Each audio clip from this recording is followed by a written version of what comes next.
बल्कि मरने की बेचैनी हो रही।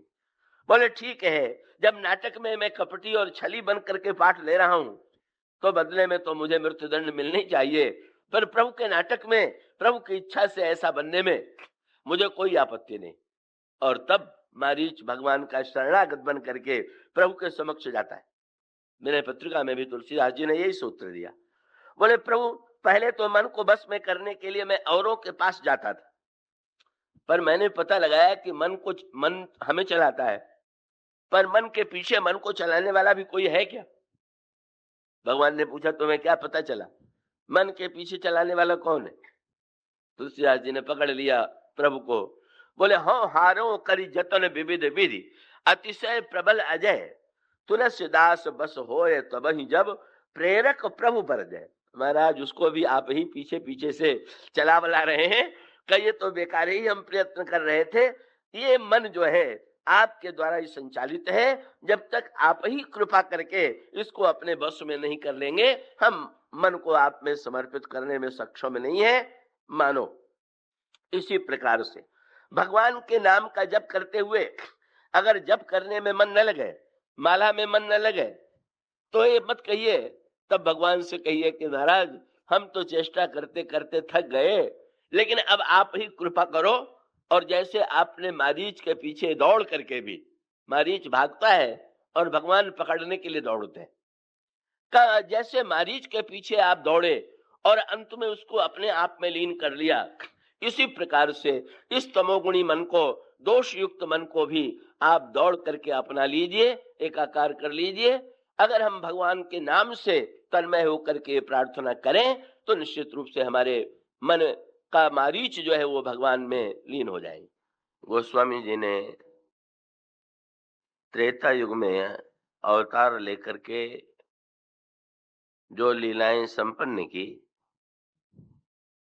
वे इन पंक्तियों में यह बताते हैं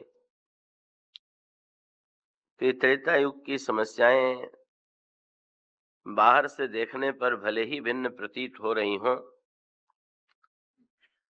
पर त्रेता युग के सारे पात्र हम सबके जीवन में आज भी विद्यमान का भगवान निरंतर उनका रूप नित्य है। और ऐसे सौभाग्यशाली भक्त भी हैं जिन्हें इस युग में भी भगवान के रूप का दर्शन होता है, किंतु साधारणतया अनगिनत व्यक्तियों के समक्ष भगवान राम आज शरीरधारी रूप में नहीं। गोस्वामी जी ये कहते हैं कि चिंता करने की कोई आवश्यकता नहीं है। भगवान श्री राम का रूप भले ही हमें प्रत्यक्ष न दिखाई दे रहा हो, पर भगवान का नाम तो प्रत्यक्ष है। और भगवान के नाम का यदि हम आश्रय लें तो आज भी हमारे अंतर जीवन में सारे रामायण की कथा चलेगी और अंत में राम राज्य की स्थापना होगी।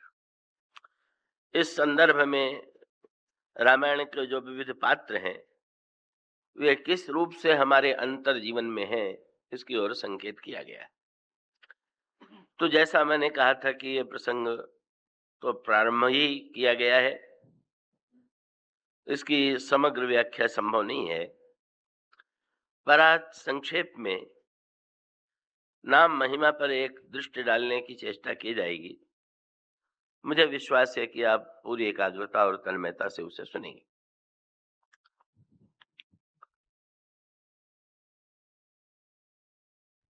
गोस्वामी जी ने हमारे ही युग में जन्म लिया। रामायण के जो अन्य वक्ता हैं वे अन्य युगों से संबद्ध हैं, संयुग त्रेता से जुड़े हुए हैं,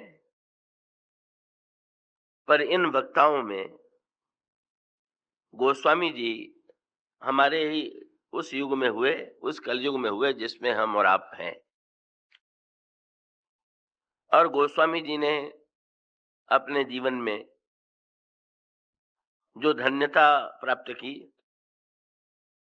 का एक स्थिति उनकी वह थी जब बाल्यावस्था में ही पिता माँ की मृत्यु हो गई, पिता की भी मृत्यु हो गई, जिस दासी ने पालन किया उसकी भी मृत्यु हो गई, और तब गोस्वामी जी एक अनाथ बालक के रूप में दर दर भटकते रहे। और उस समय वे इतने भूख से व्याकुल रहते थे कि उन्होंने ये कहा कि एक दिन मेरे जीवन में दशा ये थी कि 4 फल मांगो, बस 4 ही चनक को। शास्त्रों में कहा गया है कि अर्थ धर्म काम मोक्ष 4 फल होते हैं, पर तुलसीदास जी ने कहा कि मैंने तो, अगर किसी ने चने के 4 दाने दे दिए तो मुझे ऐसा लगा कि जैसे हमें चारों फल प्राप्त हुए। ऐसे दरिद्रता और अभाव से भरा हुआ था गोस्वामी जी का प्रारंभिक जीवन। पर बाद में एक दिन ऐसी आई कि जब बड़े बड़े राजा गोस्वामी जी के कुटिया के सामने खड़े होकर के उनके कृपा की याचना करते थे, का उस समय उस भीड़ को देख करके गोस्वामी जी की आंखों में आंसू आ जाता था। उन्हें अपने पुराने दिन याद आते थे। क्या एक दिन मेरी क्या दशा थी और आज यह सब कैसे हुआ। लोगों को भी आश्चर्य होता था कि ये विलक्षण स्थिति तुलसीदास जी के जीवन में कैसे आई, किस साधना के द्वारा आई। और तब लोगों ने बड़े आग्रह से उनसे पूछा कि आपके जीवन में जो ये दिव्य परिवर्तन हुआ, क्रांति आई और आज आप विश्व बंद हो गए, जगत पूज्य हो गए, ये किस साधना का परिणाम है। हमें तो भी तो वो साधना बताइए। गोस्वामी जी ने जब बताया तो सुनने वालों को विश्वास नहीं हुआ। गोस्वामी जी ने कहा कि आज मेरे जीवन में जो धन्यता है उसके पीछे केवल एकमात्र राम नाम की ही महिमा। सुनने वाले को ऐसा लगा कि जैसे गोस्वामी जी अपनी साधना को छिपाना चाहते हैं। राम नाम कौन नहीं जानता, राम नाम कौन नहीं लेता। उन्होंने गोस्वामी जी को उलाहना दिया, नहीं नहीं महाराज, आप छिपा रहे हैं साधना को, आप सचमुच बताइए कि आपके कल्याण का हेतु क्या है। और तब गोस्वामी जी ने भगवान शंकर की शपथ लिया और शंकर जी की शपथ लेकर के उन्होंने कहा कि शंकर साखी जो राखी कहो कछु, तो जरि जीह गिरो।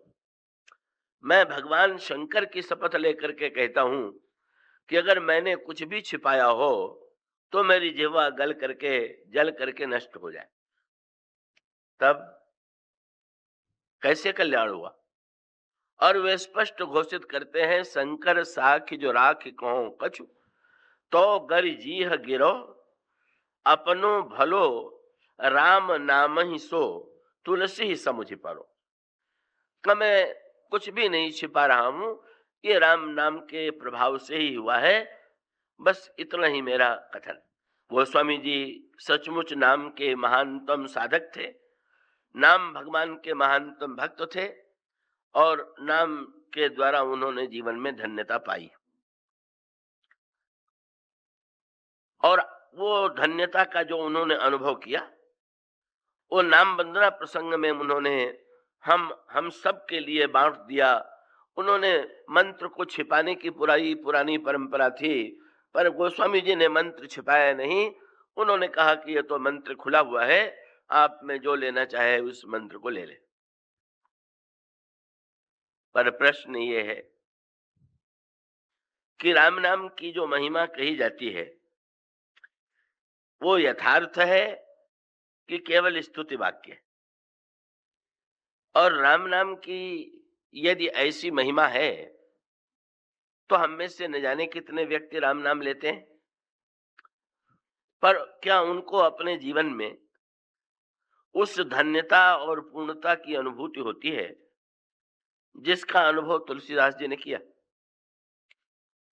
और यदि नहीं होती है तो या तो माने कि जो लिखा गया है वो सत्य नहीं है, और या तो ये समझें कि नाम के साथ साथ जो बातें चाहिए नाम साधना के पीछे, वो हमें विद्यमान नहीं।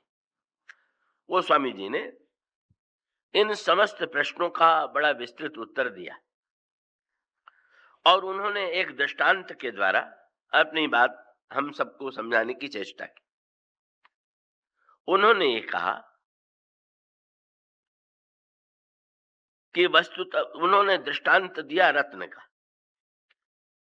एक व्यक्ति की मुट्ठी में हीरा है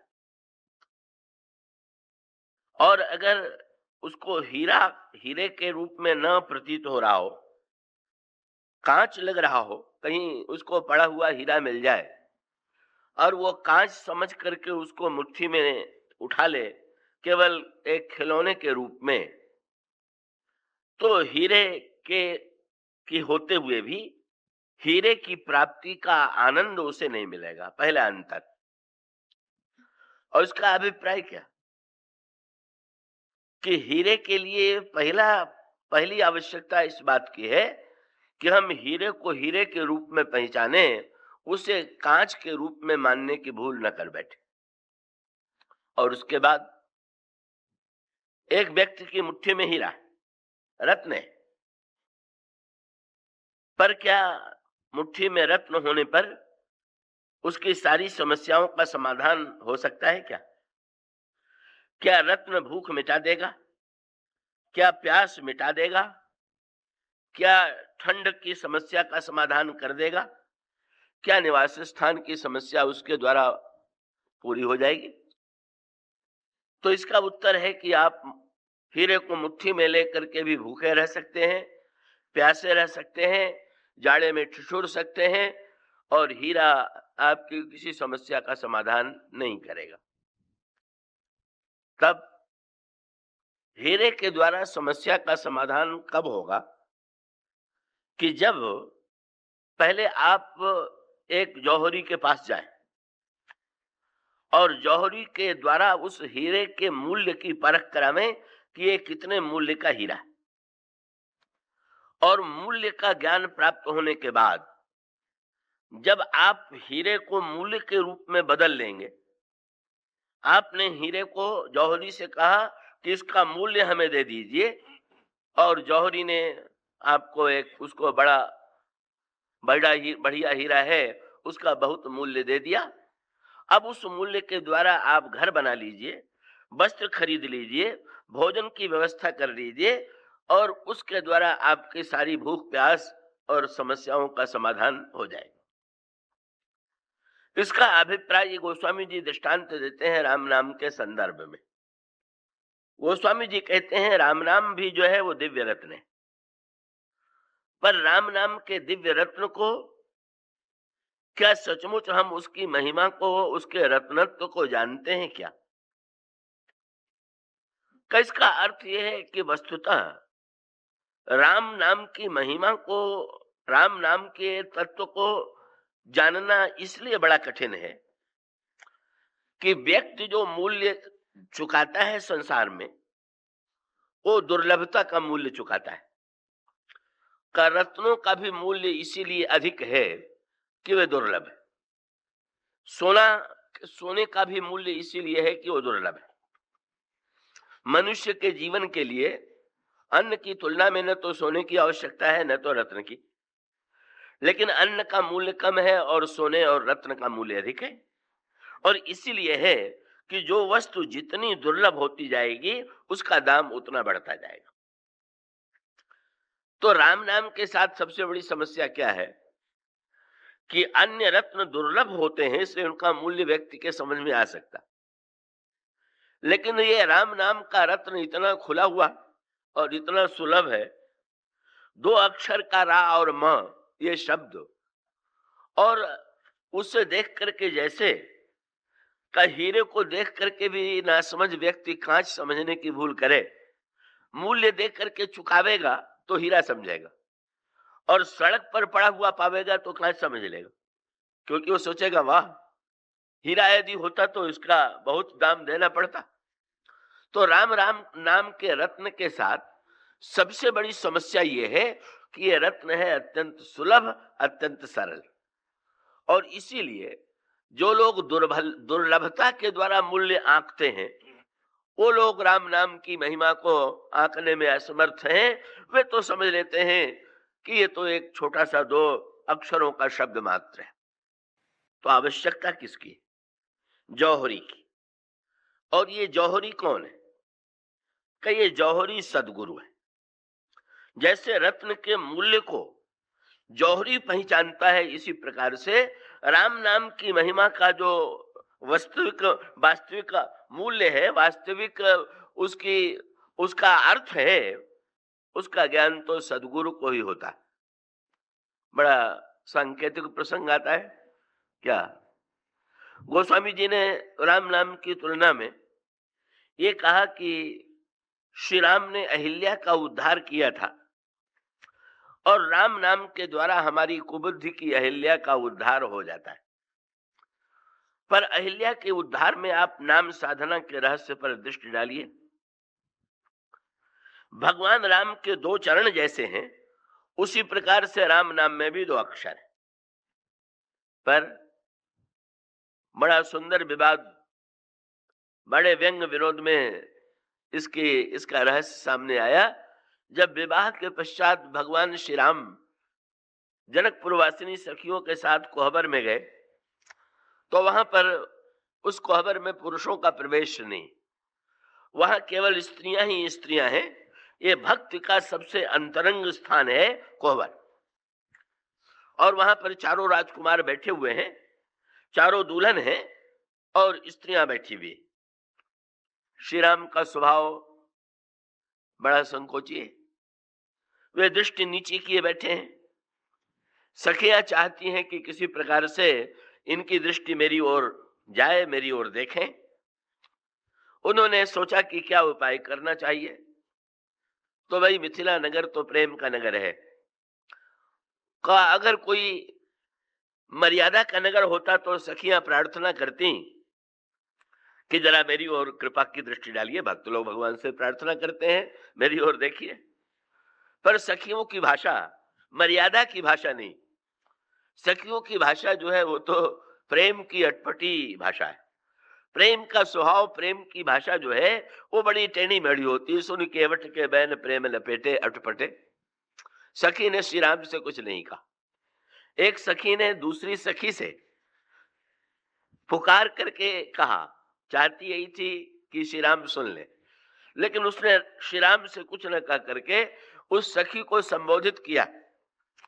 और सखी को संबोधित करते हुए कहा कि सखी, सारे संसार के राजा और राजकुमार मिथिला में आए, पर ये जो सांवले रंग का राजकुमार है, ये जितना घमंडी है ऐसा अभिमानी कोई नहीं है। अब तो प्रेम राज्य में ही ये भाषा कही जा सकती है। ईश्वर भला घमंडी को घमंडी कह दीजिए तो उसको बुरा लगता है, और भगवान से ये कहना कि ये तो बड़े घमंडी हैं, ये अद्भुत साहस है प्रेमियों का। प्रभु मुस्कुराए और दूसरी सखी ने पूछा कि तुमने कैसे समझ लिया कि ये बड़े अभिमानी, क्या कारण है? तो सखी ने कहा कि अगर इनको अपनी सुंदरता का और अपने गुणों का अभिमान न होता तो औरों को भी तो देखते कि कौन बैठा हुआ है, अपने को ही देखने में डूब गए। अब इनसे बढ़ के अभिमानी कौन होगा? लगता है इनको अपने जैसा सुंदर और गुणवान कोई लगते ही नहीं, इसलिए केवल अपने को देखते हैं, हम लोगों की ओर दृष्टि नहीं जा रही। प्रभु ने सुना सखियां क्या चाहती कि निर्गुण निराकार ब्रह्म तो स्वयं अपने आप में तदाकार है ही है, वो तो डूबा ही हुआ, पर निर्गुण सगुण होने के बाद भी अपने आप में ही अगर रमण करे तो फिर जीव धन्य कैसे होगा? और इसलिए वे चाहती हैं कि उनकी दृष्टि मेरी ओर पड़े, और उसका लाभ भी हुआ। कि जिस सखी ने ये आरोप लगाया था, भगवान राम ने का एक बार दृष्टि उठा करके देखा ये आरोप लगाने वाली कौन सखी है, उसका उद्देश्य जो था वो तो एक सीमा तक पूरा हो गया। लेकिन श्री लक्ष्मण जी से ये आरोप सही नहीं हुआ। उन्होंने ये कहा कि देखिए, अगर ऐसे कहिए तो कोई नहीं कहता है कि हमारे श्री राम में गर्व है, पर अगर प्रभु गर्व करें तो गर्व झूठा गर्व निंदनीय है। प्रभु गर्व क्यों न करें? जो सौंदर्य है, जो गुण है, जो विशेषता है, अगर उस पर प्रभु को गर्व है तो इसमें आप लोगों को आपत्ति क्या है? तो सखियों ने पूछ दिया कि किस बात का गर्व है? अगर सुंदरता का गर्व हो तो जरा बगल में देख लें। सीता जी बाएं भाग में बैठी हुई और सखी ने कह दिया, सुंदरता के गर्व को तो बस गर्व करहु रघुनंदन जन मन माय, और आपन मूर्ति देखहु सिय की छां। अपनी मूर्ति जरा सीता जी की छाया में देख लीजिए। सीता जी गौरांगी हैं, छाया श्याम होती है। श्री राम भी सांवले रंग के हैं। बोले, आप तो हमारी स्वामिनी सीता की छाया लगते हैं। आपको अगर पहले सुंदरता का गर्व रहा हो तो इनको देखने के बाद तो कम से कम गर्व छोड़ दीजिए। श्री लक्ष्मण जी से उन्होंने ये कहा, दूसरा क्या गर्व हो सकता है? श्री लक्ष्मण जी ने व्यंग्य किया, धनुष यज्ञ की बात आप लोग भूल गई। हमारे प्रभु में अगर सामर्थ्य न होती और उन्होंने धनुष को न तोड़ा होता तो आप लोगों की क्या दशा होगी? जिन्होंने धनुष तोड़ करके आप लोगों का दुख दूर किया, अगर वे प्रभु अपने बल पर गर्व करें तो इसमें क्या आपत्ति है? सखियां हार मानने वाली नहीं। उन्होंने तुरंत लक्ष्मण जी से कहा कि धनुष यज्ञ की याद दिला रहे हो, जरा पुष्पवाटिका की भी याद कर लो। क्या? बोले, धनुष यज्ञ में तो धनुष तोड़ना था और पुष्पवाटिका में तो ये फूल तोड़ने के लिए गए थे। और जब फूल तोड़ करके तुम दोनों भाई लता कुंज से निकले तो इनकी क्या दशा थी? भाल तिलक श्रम बिंदु सुहाए। फूल तोड़ करके निकले तो इतने थक गए कि माथे पर पसीना आ गया।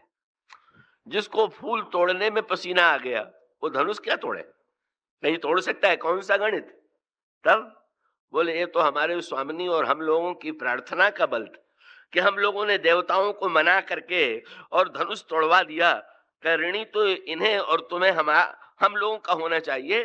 तुम किस बात पर गर्व कर रहे हो? सौंदर्य का गर्व करना है तो सीता जी की ओर देख लो, गर्व मिट जाएगा। बल का गर्व करना है तो पुष्पवाटिका और हम लोगों की प्रार्थना, जो धनुष यज्ञ में आपको देख करके जिस तरह से हम लोगों ने देवताओं को मनाया था, ओ प्रसन्न महेश भवानी गणनायक बरदायक देवा, आज लगे किन्हीं तो सेवा।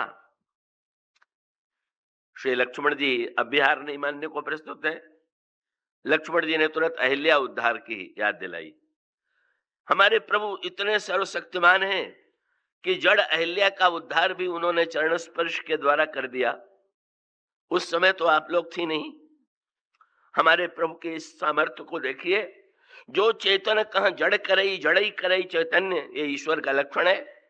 जो चेतन कहां जड़ करई जड़ई करई चैतन्य, अस समर्थ रघुनायक भजहि जीवते धन्य। हमारे प्रभु का सामर्थ्य। पर सखी ने तुरंत फिर से उत्तर दे दिया। सखी ने कहा कि ये बताइए कि अयोध्या में क्या पत्थर नहीं थे क्या? पर किसी का परिवर्तन उनके चरण के द्वारा हुआ क्या? अगर चरणों में ऐसा चमत्कार होता तो अयोध्या के पत्थर भी परिवर्तित हो गए होते। तब का चमत्कार चरण में नहीं था, चमत्कार तो धूल में था। और याद रखना, ये धूल जो थी ये जनकपुर के मार्ग की धूल थी। इसलिए चमत्कार तो का वस्तुतः भक्त देवी के इस दिव्य मार्ग का है, इसमें श्री राम की कोई विशेषता नहीं। पर श्री लक्ष्मण जी ने एक प्रश्न किया कि अगर धूल इतनी चमत्कारी थी तो अहिल्या तो धूल में ही पड़ी हुई थी, कहा हमारे प्रभु के आने के पहले ही वो चैतन्य हो जाती? चैतन्य क्यों नहीं हुई? फिर प्रश्न आया कि महत्व धूल का है कि महत्व चरण का? अब इसको नाम के संदर्भ में जरा जोड़ करके देखिए।